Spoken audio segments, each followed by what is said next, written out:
Looking for UFOs almost landed Gary McKinnon in the US federal prison for 70 years. What he found started off an avalanche that uncovered bits and pieces of a secret military space program called the Solar Warden. But without getting ahead of ourselves, let's first take a look at how all of this happened. In February of 2001, McKinnon decided that he needed to know the truth behind the UFO phenomenon, and as a systems administrator, he had the tools to do so in his hands. He wrote a program to scan computers without or with very simple passwords, such as, well, passwords. He got an idea for this in 1995 when he completed his first digital breach, which was getting into Oxford University's network system. This left an imprint on young Gary as he realized that many government administrative systems didn't have passwords protecting them. This, combined with the burning desire to find out what we truly know about alien life, led him to spend 13 months digging through classified documents belonging to NASA, the US Army, the Navy, the Air Force, and the DoD, which would later on turn out to be the biggest military hack of all time. This is what almost destroyed his life, which you'll find out more about later on in this video, but what all of you probably want to know is, what did he actually find? Well, at first, his search was uneventful to say the least. He came across countless staff reports, department memos, and a lot of paperwork, but then something caught his attention. It was a spreadsheet on the US Navy's computer. This spreadsheet was titled Non-terrestrial officers, and it contained names that didn't really appear in any of his subsequent searches. This spreadsheet contained officer transfers seen between the ships, and as you could have guessed, these ships didn't appear in any registry as well. This was proof that Gary McKinnon was looking for, but soon after finding this, he found something even better. Can you guess what that was? Well, let me help you there. He found pictures. Okay, so in the NASA's UFO cover-up video I posted last week, you can see the testimony of Donna Hare, ex-government contractor that worked at the Johnson Center, but to be specific, she worked at the infamous Building 8, and she claimed that she witnessed NASA satellite pictures that showed clear UFOs before they were airbrushed out and released to the public. You see, Gary was also aware of this testimony and he decided to take a look for himself. What he found on one particular desktop in the Building 8 were folders titled Raw, Filtered, Processed, and Unprocessed.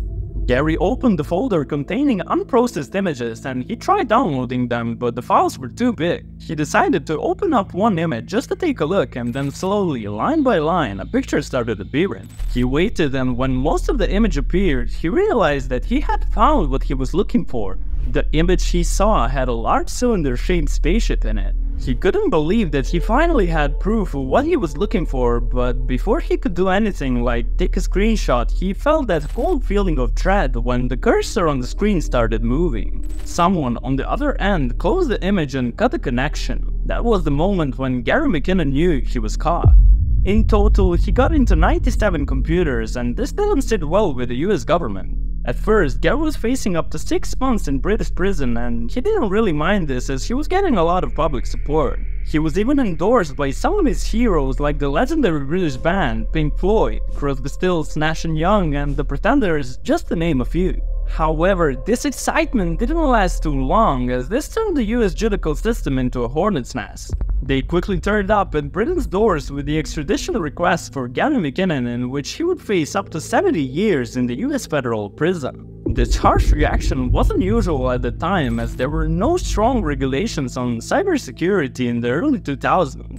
His laptop was confiscated almost immediately and the battle for his freedom started. He was being destroyed in court hearings for years and things didn't look well. The only thing that saved him was his diagnosis of Asperger's syndrome that explained his obsessive personality.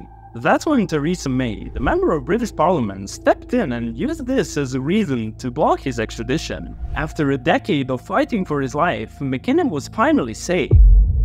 I love talking about this topic because he's one of the most interesting people in this line of research, and he didn't really profit from any of this. And for those of you who are wondering where he is now, well, you can take a look for yourself because he's posting really random YouTube videos on his channel. This concludes Gary's story, but the fun just begins here. This incident just made people more curious about the secret military space program, and in the next video I'll tell you everything we know about the Solar Warden. Oh, and just to pique your imagination, there will be pictures in it, so subscribe and hit the notification bell if you don't want to miss it. This has been the UFO Lab channel, and as always, I wish you good luck in your research, and don't forget that the truth is still out there. Thank you for staying with me until the end, and I'll catch you in the next one.